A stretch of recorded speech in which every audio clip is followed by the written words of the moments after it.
pay your tithe regularly to your church? I have a different concept of tithe. I have argued with pastors to say that they are using the tithe as a ruse to blackmail people to give money, and I said it is wrong. I give. I don't give tithe, and I give not only to church. But you give to church as well? I give to church. I give to people who have in need. I help those whom I think are in a situation where they need help, and I give to them. And that's what the New Testament. I don't pay tithes.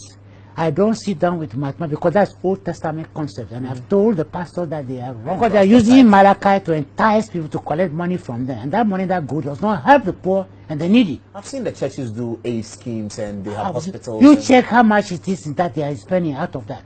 The rest of them is enriching the individual people. That's why everybody is opening a church.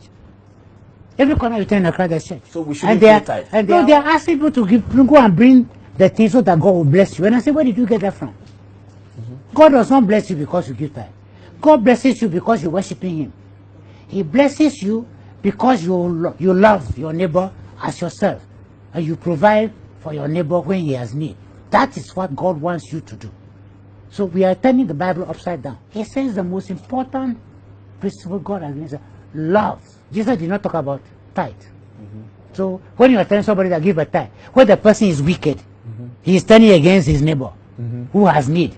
But he brings money into your this, and then you are saying, I bless you. You are fooling yourself. You are fooling the person that you are taking the money from. Tell him to go and love his neighbor. That's more important.